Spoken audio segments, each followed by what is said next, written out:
आज आपण रताळ आणि नाचणी याचे मस्तपैकी पराठे बनवणार आहोत। तर रताळाचं सगळ्यात चांगलं वैशिष्ट्य म्हणजे काय तर त्याच्यामध्ये भरपूर प्रमाणात फायबर असतं आणि पोटॅशियम असतं। आणि नाचणी म्हणजे ज्याला आपण रागी किंवा फिंगर मिलेट म्हणतो ते काय आहे तर ते मेन म्हणजे ग्लुटन फ्री आहे आणि अल्कलाइन आहे। आणि सगळ्यात महत्त्वाचं म्हणजे प्रोटीन आहे, ते सुद्धा व्हेजिटेरियन आणि व्हीगन प्रोटीन त्याच्यामधनं आपल्याला मिळतं। आणि स्त्रियांनी ना जास्ती करून रताळी खाल्ली पाहिजे।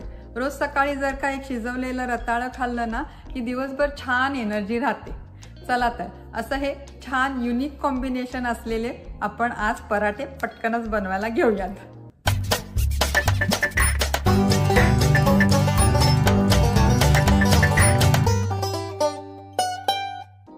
आता इथे मी हे 1 कप नाचणीचं पीठ घेतलेलं आहे।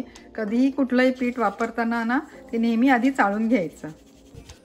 आता इथे मी हे 1 कप पाणी उकळवायला ठेवलेलं आहे। त्याच्यामध्ये हे 1 टीस्पून तूप घालते, 1 टेबलस्पून तीळ घालते आणि आपण हे चाळून घेतलेलं नाचणीचं पीठ ऍड करते त्याच्यामध्ये। ते चांगलं हलवून घ्यायचं, गॅस बंद करायचा आणि 10 मिनिटं ते झाकून ठेवून द्यायचं। तोपर्यंत आपण इकडे हे रताळ्याचं स्टफिंग बनवून घेऊयात। ही रताळी अर्धा किलो आहे, ती मी शिजवून घेतलेली आहे। त्याच्या साली काढून घेते। पांढरी रताळी वापरली तरी चालते। त्या रताळ्याचे आधी असे हे तुकडे करून घ्यायचे बारीक बारीक आणि मग मॅश करायचे, म्हणजे ते दोरे ना दातात येत नाहीत।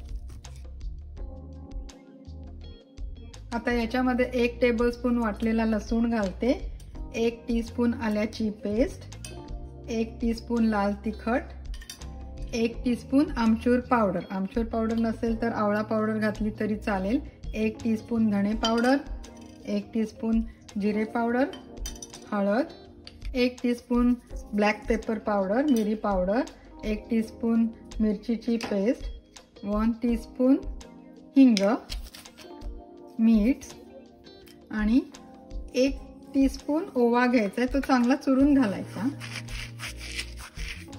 युजुअली आपल्या स्वयंपाकामध्ये आपण हळद ही नेहमीच वापरतो, पण त्याच्याबरोबर जर का काळी मिरी पावडर वापरली ना तर त्या हळदीचं ना आपल्या शरीरामध्ये चांगलं ॲब्झॉर्प्शन होतं। म्हणून हळद आणि काळी मिरी हे खूप छान कॉम्बिनेशन आहे।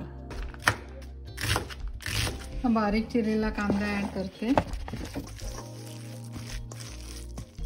आता हे चांगलं बाइंड होण्यासाठी ह्याच्यामध्ये ना ग्रीन बनाना फ्लावर घालते 4 टेबलस्पून, म्हणजे आपल्याला त्याचं चांगलं स्टफिंग बनवता येईल।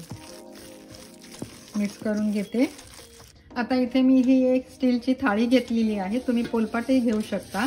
त्याच्यावरती हा एक पांढरा पेपर ठेवते, त्याच्यावर हे तांदळाचं पीठ भुरभुरते, हाताला तेल लावते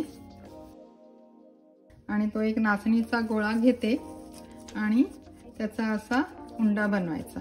थोडंसं हाताला तांदळाचं पीठ लावायचं किंवा ते तांदळाच्या पिठामध्ये बुडवून घेतलं तरी चालेल उंडा, आणि त्याच्यामध्ये हे स्टफिंग भरायचं।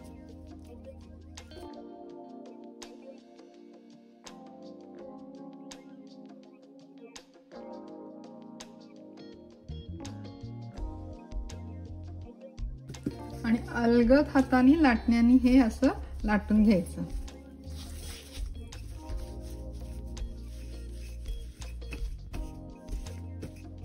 तवा गरम करायला ठेवलेला आहे, त्याच्यावर थोडंसं तेल घालायचं आणि हा पराठा घालायचा। हे पराठे दोन्ही बाजूने छान भाजून घ्यायचे, अजिबात घाई करायची नाही, अजिबात ते कच्चे राहता कामा नये। आता ह्या छान गरम गरम पराठ्यावर तुम्ही तूप घालून घेऊ शकता किंवा दह्याबरोबर खाऊ शकता किंवा लोणच्याबरोबर खाऊ शकता। चला आता ही छान हेल्दी रेसिपी बघितल्यावर तुम्हाला पटकन आपण करून बघूया अशी इच्छा होते का ते मला प्लीज कमेंट बॉक्समध्ये नक्की कळवा।